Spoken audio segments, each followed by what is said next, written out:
What's going on, guys? B Scott back with you in another sit start video. It's week 2 of the fantasy season. I got your running backs, sit starts, all the matchups that you're going to be looking for. So keep it locked and loaded right here at the first 4 downs.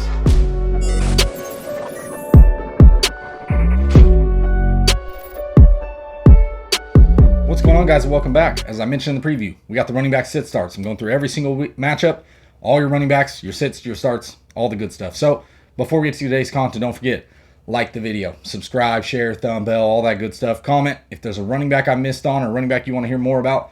Drop in the comment section. I'll be glad to get back to you. And then obviously the timestamps, they'll be in the description as well. So if you want to jump to a matchup, look for a certain player, jump right to it. Feel free. So let's dive right into it. The first matchup we're going to be looking at, the New York Football Giants on the road against the Washington Football Team. So first off, Antonio Gibson. You're starting him here. It's a must start. New York Giants. Defense is above average. Don't get me wrong. They played pretty well against the Denver Broncos team for the most part, outside of giving up that 70-yard touchdown to Melvin Gordon towards the end of that game. But you're starting Antonio Gibson here. It's obvious must start. 20 carries last week, 90 yards. Did fumble the ball, but still looked good. Overall, had an outstanding, huge snap share. That's what we want to see with Antonio Gibson. That's why he was drafted where he was, in the hopes that he could finish inside the top 5 at the running back position. So you're starting Antonio Gibson, obviously. On the other side, Saquon Barkley. Big question marks. Is he going to be limited in this game? We'll have to wait and see. I think it's going to be a tough start either way. So if you got to fire him up, I understand. But whether your expectations, watch the football team. Last week did give up a rushing touchdown to Austin Eckler, over 50 yards in a rushing touchdown. So I could see Saquon find the end zone here in this game. Now, I don't know if it's going to be pretty. We'll have to wait and see. He's still limited through the week. They're taking it slow with him just to be sure and safe. I don't know if I could start him here, but it is a very tough spot on the road against a tough defense. So I understand sitting Saquon Barkley once again this week. It's just a tough spot. On to the next matchup. We got New England Patriots on the road against the New York Jets. Damian Harris, you're starting him. Looked very good against Miami Dolphins outside of costing them the football game. So yes, you got to hope. Is Belichick going to bench him and things like that? All those question marks. Yes, you have to worry about that. Don't get me wrong. I could see him missing a few series because of this. Maybe a quarter. I don't know. I'll tell you right now, I'm starting Damian Harris against the New York Jets team that didn't look great on defense. The secondary is absolutely poor. So I think Damian Harris is going to have a lot of room to run here. Miami Dolphins put up 100 yards on them. They were a tough run defense last season. Coming into this year, there was high expectations. I think they're still a great defense overall, but Damian Harris looked great. 100 yards, had 2 receptions in this game. That's good considering last season in 10 games. Damian Harris had 5 receptions. So if Damian Harris can get a catch or 2 every single week, this puts him in the easy case of a solid RB2. So I like Damian Harris this week against the Jets. On the Jets side of the ball, you're not starting a running back. In my opinion, I would not be starting any of these running backs. Tevin Coleman, Ty Johnson, Michael Carter. It's still a committee there. And I don't know, especially against the Patriots defense that looked good last week. Held up Myles Gaskin, no problem. So I'm not starting any of the running backs on the New York Jets. They're not trustworthy. I'm not going to be starting them. So Damian Harris, that's the start I like in this matchup. The Denver Broncos on the road against the Jacksonville Jaguars. Jacksonville, what are you doing? Urban Meyer, you have a running back on your team. His name's James Robinson. He knows how to run the football. But I understand you like your guys. You like Carlos Hyde. That's fine. Carlos Hyde last week didn't out-snap James Robinson, but did out-touch him. 9 carries to 5 carries. So James Robinson, I don't really know what to do with him. Denver Broncos defense played good last week against a New York Giants football team and really no offensive line. Their offensive line is terrible. So James Robinson, I'm just too worried with what's going to shake out here. Yes, he's a guy that could have 25 carries this week. Or once again, he could have 7 carries. So who knows what's going to happen. I can't start him this week in a matchup that should be a starting matchup. James Robinson should be an RB2. But because of the question marks with Carlos Hyde and how that's going to shake out, I can't trust James Robinson in my RB2 spot. On the flip side, Denver Broncos, Javonte Williams, Melvin Gordon. These are guys I like both in this matchup. Both possible RB2s. You saw they split down the middle last week. Melvin Gordon busted off the big touchdown. But you look at the Jacksonville Jaguars, Houston Texans, all 3 running backs scored a touchdown in that game. So I could see both these running backs score a touchdown here. Jacksonville looks like a train wreck, period. They look like the worst team in the league. It's going to be easy. I like Melvin Gordon in this matchup and Javonte Williams, to be honest, as possible RB2 options for you this week. Buffalo Bills on the road against Miami Dolphins. Devin Singletary. He's a possible low-end RB2 start for me if Zach Moss was happen to be a healthy scratch again. We'll have to wait and see on Sunday how that works out. If he's there, I can't really trust either one of these running backs against a tough Miami defense. Don't get me wrong, they give up 100 yards to Damian Harris last week. We know that their best running back in the red zone is Josh Allen. So It's going to take a touchdown for these guys to have work. Now, Singletary, I think, can find some work in the pass game. I think they can get that offense going. Last week, they really struggled against Pittsburgh Steelers. They can get right here. They dominated the Miami Dolphins last season, even with that decent defense they put together. So I like Buffalo. I like Singletary, possibly to be an RB2 if Zach Moss was to miss. Now, Myles Gaskin, Buffalo Bills held Najee Harris to 22 total rushing yards. Najee Harris played every single snap too, so obviously the game plan didn't work out in Najee Harris' favor, but Myles Gaskin, we know, is the leader in this backfield, a guy that's going to see the majority of the touches and gets enough reception work to fall into that low-end RB2 range if you need him. If you drafted him as your RB2, considering your team is stacked at other positions, I have no problem with you firing up Myles Gaskin this week. It's not necessarily a pretty matchup with the Miami Dolphins defense, or with the Buffalo Bills defense, but I still like Myles Gaskin in a potential game in which there should be some points scored. I said the same thing last week, and it totally backfired on me. But there should be opportunities for Myles Gaskin to finish in that RB2 range. San Francisco 49ers on the road against Philadelphia Eagles. Mostert out for the season. Trey Sermon inactive last week. He'll probably be active this week. Now, will he lead the team in backfield touches? I highly doubt it, considering Shanahan came out and said, we dressed the three best options we felt like were going to give us the best chance to win. So I don't know if Sermon's just fallen out of rotation. Obviously, he'll probably be active. They did go out and sign Kerryon Johnson, which even tells me even more that they don't trust in Trey Sermon. I don't know what's going on there. I'll tell you right now, Elijah Mitchell looked good last week. Looks like he'll probably lead this backfield touches this week. You want to be tied to a Kyle Shanahan running back, period. So Elijah Mitchell's the guy that you want to be rostering, and you're going to be starting him this week against Philly defensive front that absolutely stymied Atlanta last week. Don't get me wrong, Atlanta looks terrible overall as a football team. But I like Elijah Mitchell this week. Definite RB2 option. On the flip side, Miles Sanders looked good. Touched the ball a lot.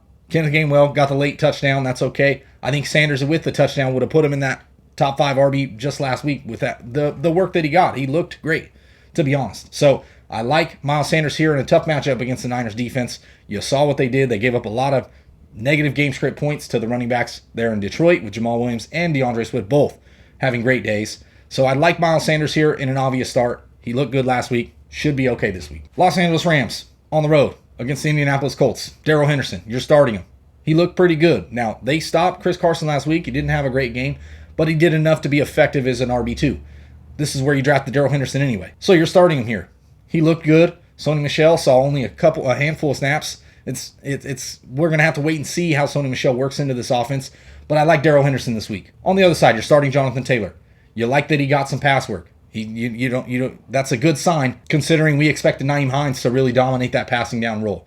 Now, that means that Jonathan Taylor is going to have a lot of work no matter what. We already know this. You drafted him as your RB1. So you're starting him this week against the Rams front. That was good, but gave up 100 yards and a touchdown to David Montgomery anyway just this last week. So I'm starting Jonathan Taylor here. You're obviously starting him. Nyheim Hines, possible low-end flex guy, just based on volume. He could be a negative game script. The Rams look like the real deal on offense and defense. So the Colts, their offense really struggled last week against the Seattle defense. That is underrated in my opinion, but I still like Jonathan Taylor here, and obviously Nyheim Hines could be a possible flex option, but not a guy you're going to be starting as your RB2. The Las Vegas Raiders on the road against Pittsburgh Steelers. Josh Jacobs had a pretty decent day against the Baltimore Ravens. Didn't look great. Honestly, came out of there with an injury, it looks like, so we'll have to wait and see how that affects him this week. But this week got a Pittsburgh defense that is pretty good, period. So I don't know if I can necessarily start Josh Jacobs. If you draft him as your RB2, I understand starting him in a spot where the Raiders look good on offense and defense. They just look pretty, like, a lot better than we've seen them in the past, and that defense looks legit, to be honest. So Josh Jacobs, a possible start this week at the RB2 spot. Just like last week in a tough matchup against Baltimore, found the end zone twice. So obviously he's a little touchdown dependent there to finish as an RB2, but I like him in the spot if you have to go. Kenyon Drake, not really an option this week unless Josh Jacobs was to miss time. Obviously, Kenyon Drake would be a plug-and-play RB2 with getting all the work in the pass game and things like that. You saw he was pretty effective catching the ball. So I like Kenyon Drake. He's still a hold for me, but I'm not necessarily starting him against a great Pittsburgh defense. On the flip side, Najee Harris. You drafted him as your RB2. You're going to be starting him. Las Vegas Raiders. Looked pretty good, don't get me wrong. They gave up some rushing yards, period. I mean, it's the Baltimore Ravens. No one's going to stop the Baltimore Ravens from running the football. So Najee Harris here could have an okay day. He's going to need a lot of volume to get there, I think. It's going to be tough. The Raiders defense looked good, but now on the road and a tough place to play like Pittsburgh, Najee Harris could have a good day here. So obviously you're starting Najee Harris. You draft him as your RB1 or RB2. So you're going to be firing him up here in a decent matchup. Cincinnati Bengals on the road against Chicago Bears. Pretty simple, pretty safe to say. Joe Mixon, 29 carries last week. Played good. He's going to see a lot of volume.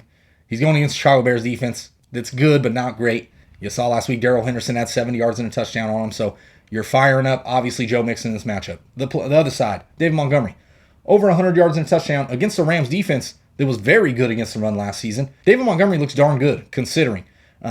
He's improved every year. You could just see it in his gameplay. Obviously, you can check the stats all you want. Watching the football games, seeing him as a player progress, you can see the progression. So David Montgomery, obvious start for me this week in a game that could have a decent amount of fantasy points. Houston Texans on the road against Cleveland Browns. You're firing up Nick Chubb and Kareem Hunt. These are smash spots. Nick Chubb arguably going to be the 1 to the 3 back this week, in my opinion. 77 yards last week, 2 touchdowns on the ground for Nick Chubb. Played great, and Kareem Hunt found the end zone against the Chiefs, so I like both of these guys in this matchup. The Houston Texans, are they really for real? I mean, obviously, they beat the Jacksonville Jaguars, who look like a mess, period. I don't understand what Jacksonville's doing altogether, offense, defense. I don't know. I'll tell you right now, the Houston Texans, I don't know if I can trust all those guys. Obviously, there's plenty of veteran leadership on that team. They're going to put together some good plays and things like that. They're going to play okay. They're not just going to be terrible. But I don't know if I can trust any of the running backs in the matchup against a Cleveland team that really held Clyde Edwards-Helaire in check. Now, Clyde Edwards-Helaire, if he can actually find a red zone touch, that'd be great. But I'm telling you right now, I don't know if I can trust Mark Ingram in this matchup. He did have plenty of carries, a lot of yards and a touchdown. All three of these running backs scored a touchdown. But I don't know if I can trust it. Cleveland's defense is good. They really are. The secondary might have a little bit of question marks, but they were playing the Chiefs. It's hard to judge based on last week's game. So I'm starting Nick Chubb and Kareem Hunt in this matchup, plain and simple. On the Houston side, I hope I don't have to trust it, but maybe you fire up Mark Ingram. He led the backfield last week. You hope he does it again this week. If you got to take a shot, it's Mark Ingram. New Orleans Saints on the road against Carolina Panthers. This is easy, plain and simple. You're starting Alvin Kamara. You're starting Christian McCaffrey. No ifs, ands, or buts about it. These are top 5 backs, period. You're going to start them. They're going to see huge workloads. Tony Jones Jr., I don't know if you can even start him here. Maybe he falls in the end zone and gets lucky. I mean, don't get me wrong. He'll have some value, stand alone a little bit, but I can't really start him in this matchup. I'm starting the studs, period. Alvin Kamara, Christian McCaffrey. Minnesota on the road against the Arizona Cardinals. Dalvin Cook must start every week. Had a pretty tough week, to be honest, last week. Not a great week for Dalvin Cook, but it's okay. It's a good spot, Arizona. Their defense looks great. They really do. They look very much improved. They got a young defense that's finally grown over the last couple seasons. Add J.J. Watt to it. That's huge for their defense. I really like them this season. But you're going to start Dalvin Cook, plain and simple. There's no way around it. You're starting him. You drafted him as your top 2 or 3 pick. You're starting Dalvin Cook. On the flip side, Chase Edmonds, James Conner. Both these guys held some value. Now, obviously, Chase Edmonds outsnapped James Conner a little bit last week, but both are going to have some standalone value here in a game in which you saw Joe Mixon, 29 carries, over 100 yards rushing last week. I like James Conner, and I like Chase Edmonds here. I like Chase Edmonds in full PPR. If you play a full PPR league, I'm fine with Chase Edmonds being an RB2 in your spot. Could see a lot of volume there in the pass game. Who knows if the touchdown's going to be there, but the receptions are possibly going to be there. They do have a lot of weapons on offense, especially on the outside, so that could be minimized in certain games and stuff, but I still like Chase Edmonds here. James Conner, he's obviously a low-end, touchdown-dependent dart throw. So if you got to take a chance with James Conner this week, last week I thought he might find the end zone. He did. He played okay. Nothing special. But if you need a guy that you're taking a chance on as your RB2 or in a flex type spot, he could find the end zone here against Minnesota in the red zone. Atlanta Falcons on the road against Tampa Bay Buccaneers. Mike Davis. I don't really like starting him here. Now, you saw what Tampa Bay did, obviously, to Zeke. He struggled. Tony Pollard did okay. I mean, a few fantasy points just because of full-point PPR receptions. But Mike Davis is a guy that could see a ton of volume. But you saw Cordero Patterson already kind of eating into that a little bit last week. You could see this turning into a committee more often than not here. So I don't necessarily like Mike Davis in this matchup. It's going to be tough. That offensive line doesn't look great. Matt Ryan, shaky at best all around. The whole Atlanta Falcons offense, very, very shaky. So I'm not really liking Mike Davis this week. There's no way you're going to start him against Tampa unless you absolutely have to. I'm sitting him. On the other side of the ball, Ronald Jones came out. Tampa Bay, we're going to start Ronald Jones. Okay, that's fine. We'll have to wait and see what his workload's going to be. You saw in last week's game. Fumbled the ball. Played 6 snaps. That was it. Sitting on the bench. So That's the worry for me with this running back group. Leonard Fournette is there.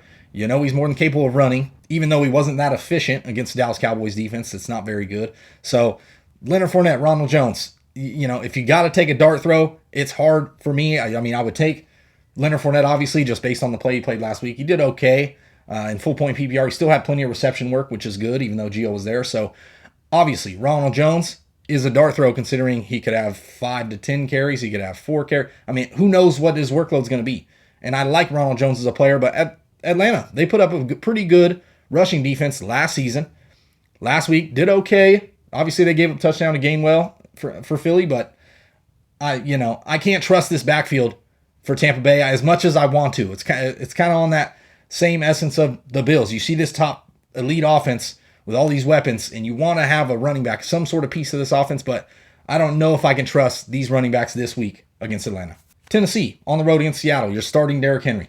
Plain and simple. He had a tough day at the office last week. The whole Titans team probably should have took the day off, to be honest. But anyway, Derrick Henry should be good this week. Playing a Seattle front that's better than advertised, better than people give him credit for. So I like Derrick Henry. You have to start him if you drafted him as your RB1. You're never sitting Derrick Henry. So you just got to live with him. Chris Carson, on the other hand, played pretty well last week against Indy. Another tough defense. Going against Tennessee, a lot softer defense. And I think Chris Carson could have a big day could have a big day this week. I think he's going to be good, just fine as your RB2. So you're obviously starting Chris Carson and you're starting Derrick Henry. Now on to the Dallas Cowboys on the road against Los Angeles Chargers. This is a high point over under. You want some weapons in this offense for fantasy this week, especially. So Zeke, you're going to be starting him here against Chargers team. Actually, their defense pretty good. Antonio Gibson, 20 carries for 90 yards, was pretty effective at stopping the run last week. They didn't give up too much. So the Chargers, I think, are going to have a lot better defense than advertised. So obviously, you're going to have to start Zeke here. You drafted him high. I still think he finishes as an RB2 at worst. So you're going to be starting him here in this matchup. On the flip side, Austin Eckler. It was good to see him in the red zone. He got the carry for the touchdown. No receptions, but that's okay. That was game script. He'll be fine with the reception work. I'm not worried about that for Austin Eckler. So if he's getting the red zone looks, that's what we wanted for him to potentially finish inside the top 5 to 6 of running backs. Is he needed those red zone works, those looks to get the touchdown. So Austin Eckler here against Dallas Cowboys defense that obviously was shredded by Tom Brady. I think they're actually better than people think, but they're still got a lot of question marks on that defense. So you're going to be starting Austin Eckler. You drafted him in the first round or second round of your drafts. Kansas City on the road against Baltimore Ravens. Clyde Edwards-Helaire. You're going to be firing him up here. It's a tough spot, but you saw Baltimore. They gave up 2 touchdowns to Josh Jacobs, 2 short yardage ones. You saw enough passing work. Kenyon Drake ended up with, I want to say, 6 receptions, 50, 60 yards, something like that. So Clyde Edwards-Helaire has some value. Now, can he get the red zone looks? Can he score a touchdown? That's the hope. Andy Reid, are you going to give it to him in the red zone? Or are you just going to pitch the ball to your backup defensive lineman? It's up to you, but give Clyde Edwards-Helaire some run. But that's what we're looking for. We need Clyde Edwards-Helaire to hopefully find his way to get some touchdowns. That was the worry coming into the offseason. You saw it week 1 against the Cleveland team. There, I get it. Their defense was good. Kind of stuffed him on the run pretty much. Held him under 50 yards, I want to say. So Clyde Edwards-Helaire, you got to be starting him here. I just think the volume could be there in an offense and in a game in which there could be a lot of points scored. So Clyde Edwards-Helaire, obvious start. On the other side of the ball, Baltimore Ravens. Tyson Williams looked good. He looks explosive a little bit. Scored the touchdown. And Latavius Murray still getting acclimated into that offense. So honestly, I like Latavius Murray to pick up more carries than Tyson going into the future. But I think Tyson's a little more explosive player. As long as he can stay healthy, I think he's the guy you want in this offense. Latavius will hold some standalone value once he gets acclimated and starts getting into that more split. I think Latavius Murray and Gus Edwards were more similar players as it was.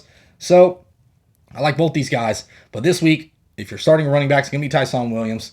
Latavius Murray, I think, could find the end zone in a lot of these games, but it's just going to be hit or miss for me. You're not starting him in a game in which there could be a lot of fantasy points and a lot of points put on the board, period, in this game, high over and under. So I like Tyson Williams, and I like Clyde Edwards-Helaire, and Latavius Murray, you're just going to have to wait and see. Detroit Lions, finally, on the road against the Green Bay Packers. Aaron Jones, you got to start him. He did nothing against the Saints. The whole Green Bay Packers team, I didn't even know they showed up to the game, to be honest. That's what it looked like. But Aaron Jones, you're going to be starting him here in a smash spot. Detroit Lions obviously look like the worst defense in the league. Them and Jacksonville, in my opinion. That's what it's looking like. Texans, we don't know how that defense is going to shake out because Jacksonville looks so bad overall. But, yes, you're going to be starting Aaron Jones Flip side, DeAndre Swift looked good, period. And this offense runs through the running backs and TJ Hawkinson. That wide receiving core for the Detroit Lions, it's just up in the air. Who knows what's going to happen? So I really like Green Bay to really come back from last week's devastating loss, absolute spanking, to really put it on the Detroit Lions this week. Now, yes, there could be some garbage time. There should be plenty of points to be had with the Lions. So I like DeAndre Swift. And then Jamal Williams, not necessarily a revenge game. He left in free agency, but a game in which he's playing his old team. So I could see Jamal Williams having some flex type value here. And DeAndre Swift is a fine RB2. Looked great, looked healthy. So that's who you want.